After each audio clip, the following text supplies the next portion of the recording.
Një politikan mendoj unë që lufton për drejtësi. Tani ku shikon ata politikanët ti me ato që bëjnë? Tani ku zoti aty? Pse si dënon zoti ata që... Unë lutem shumë për ta, them o Zot. Je lutur? Po, jam lutur. Për kë je lutur? Për të gjithë. Me radhë? Për të gjithë. Për Edi Ramën je lutur? Për të gjithë ata që çdo ditë fusin kamën në parlament. Je lutur? Po. Për Sali Berisha? Po. Dhe jam lutur që... Për Niko Peleshi? Për të gjithë. Belinda Ballukun? Edhe për atë. Edhe për atë, je lutur? Patjetër. Çfarë ke thënë për Belindën? Thash një fjali atje në protest. Po? Faleminderit Zot për muslimanët dhe për katoliket që besojnë në të mirën. Dhe unë kur lutem për politikanët i them o Zot, jep ju këtë shijen e smirës për gjithë, sepse ata administrojnë të mirën, dhe i them gjithmonë kthej nga tje. Vërtet, sepse nëse unë kthehem nga Zoti, Zoti më bën më të mirë dhe unë mendoj për të mirën e tjetrit, për lumturinë e tjetrit dhe bëj çmos se çdo njeri tjetër i lumtur. Jo, dikush duhet t'ia thot Belindës që ti je lutur për Belindën, po për Taulant Ballë? Për të gjithë. Po për këtej nga PD-ja tani. Nuk bëj Gazmet Bardhin. Unë kur lutem për të gjithë, i them o Zot, shikoj këta që na kanë fatet në dorë, të lutem kthej tek vetja, se me siguri po ti kthesh tek vetja, ata do kthehen tek neve. Po ti qen ke jashtëzakonshme me motra Adelina, ti Nuk jam e jashtëzakonshme, kjo është besoj që e bën çdo katolik dhe çdo besimtar edhe i besimit musliman, sepse ne e kuptojmë që fatet tona janë në dorën e Zotit dhe në dorën e politikanëve. Se më përngasmove me këtë të besimit musliman. Aty në protest ka folur dhe një besimtare muslimane. Nuk pata mundësi kontakt, do ta merja pa diskutim, do ta kisha këtu dhe atë. Dhe ti si u ndjeve kur dëgjove atë muslimanen kur foli? Shumë e lumtur. E vërtet. Unë kam shumë miq musliman dhe besimtar dhe jo praktikant, që më kanë mbështetur shumë misionin tim, shumë, dhe njerëz për cilëve kam mësuar shumë, edhe si t'jem e krishterë unë vetë, miq që unë mund të trokas në 12 natës e kam derën hapur, dhe ajo faleminderit Zot nuk ka ardhur kështu si një slogan, por ka ardhur edhe nga këto miqësitë e mia që janë këtu dhe që normal që ndjem shumë mirënjohës së Zotit që jemi një vend ku e vlerësojmë njëri tjetrin, nuk kemi dallime dhe mbi gjitha jetojmë me shembullin e njëri tjetrit. Tani mbas protestës dhe mbas asaj që folet atje, çfarë thanë kur shkove në Rubik? Njerëzit aty ishin shumë të lumtur, sepse ata ndjen të përfaqësuar nga unë, duke pa pak edhe atë çmendurin time. Kush është deputet atje? Deputet. Ose di fare? Na kanë lënë pa deputet neve. Shpresojmë që... A e kuptoti domethënë, një nga arsyet që ngjiti shumë... Ishte batut kjo imi.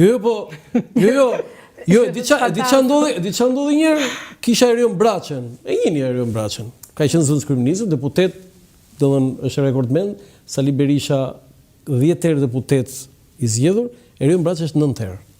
Dhe kisha këtu dhe e di ç'a më tha? Kjo njësia ju këtu, tha, kjo pesa, tha, ku keni ju këtu, tha, nuk ka deputet, tha. Dhe jo Rubiku, ç'a thua më, i thash, si s'ka, nuk ka deputet, tha, janë gjitha në një vend tjetër, tha, këtu s'ka asnjëri, tha. Por doja të edhe diçka që kur kam cekur investimet ose çfarë është bërë ndër vite në veri, me shumë dhimbje, du ta themi që për fat të keq në veriun e Shqipërisë ose flas për zonën time, në Mirdit në Rubik. Në Mirdit në Rubik, e vetmja shpresë me shumë modesti jemi ne. Dhe kisha? Po. Sepse ti nuk ke asnjë strukturë që të funksionon. Rubiku sa banor ka tani? Tani mund të ketë, nuk dua të gabojm, 2000 banor, por nuk ke, është një varfëri shumë e madhe. Dhe nuk mundemi kështu. E dhimbshme. Ja, pra për këto duhet protesta, s'është një kauza, një shin kauza. Është një protest multikauzale. Po, shumë mirë the. Shumë mirë the. Po mirë, tani kur Shqipëria ka drejtuar dhe një nga veriu, pse nuk ka bërë për veriu? Se për shembull duhet t'ia pranojmë se Berisha ka bërë rrugën e kombit, ajo nuk është pak, ëh. Edhe veriorët e distriktit si entuziazmohen kur mendojnë rrugën e kombit, sepse në fakt duhet ta pranojmë që rruga e kombit na ka nxjerrë në dritë. Patjetër. Edhe Ajo nuk duhet ta morë. pranojmë që na ka dhënë dinjitet, sepse ne akoma sot jemi duke folur për rrugë, për drita, për shkolla në 2026. Dhe veriun, ajo rrugë i ka hapur shumë dyer. E vërtetë është. Por unë nuk mendoj se ka të bëj për faktin që ai ishte i veriut e jo i veriut. Nuk e mendoj këtë gjë, mendoj që secili nga ne do t'i thrasë ndërgjegjes dhe besoj që ja ka besu Zoti këtë vend për ta bërë më të mirë dhe që njerëzit jenë më të lumtur. Këtu njerëzit nuk janë të lumtur.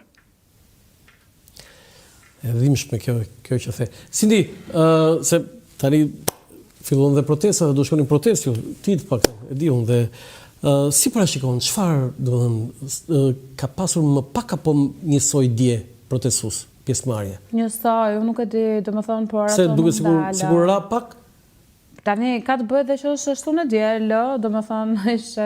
Tani kur filloi kampionati botror të intensi do bëhet. Mua më duket sikur është bërë një ritual kjo, që gjithsesi njerëzit e dinë oraren dhe është. Vinë atje, dalën te. Jo, kur filloi botrori si do bëj? Absolutisht. Do ta gjejmë. Do e verifikojmë. Jo, për ti në rregull se s'luan Italia, po. Për fat keq. Po, për fat keq, po ti mund të shkosh në protestë. Po si. Jo, më protestas do ndalohet, çeli te ka. Po do luaj si Suedia për shembull. Suedia të luaj, pa. Ti do shkosh në protestë? Suedia të vi para orës 6.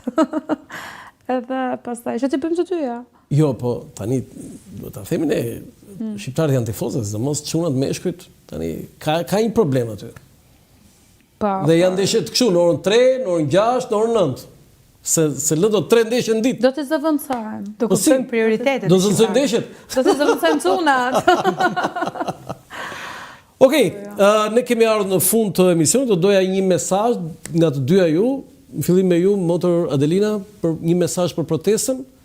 Çfarë do të thoni atyre djemve, vajzave, njerëzve që janë atje? Për mua personalisht këta të rinj janë krenaria e këtij vendi.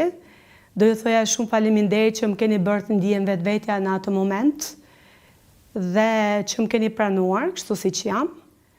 Do ju thoja mos u shkurajoni, edhe nëse kjo protest do përfundoj pa pritshmëritë, pa u plotësuar pritshmëritë tona, të secilit prej nesh, të ruajmë lirinë që jemi duke fituar dhe ndryshimi ka ndodhur. Faleminderit për gjithçka që po bëni në këtë ditë. Sindi, për ju? Unë do thoja faleminderit për shpresën e ridhën, për shpresën e madhe që ky vend do të bëhet shumë më mirë se që kemi imagjinuar dhe i uroj shqiptarëve, pavarësisht dallimeve në ideologji, pavarësisht dallimeve në politik apo çfarë do lloj gjëje, të shërnjosin mentalitetet e vjetra të tipit Shqipëria nuk bëhet me shqiptar. Ju lutam, janë shumë të dëmshme. Si tek ata që jetojnë jashtë shtetit, si tek ata që janë në territore të tjera, ju lutam largojeni mendimet që shqiptari nuk e bën këtë vend, sepse të rinj shqiptar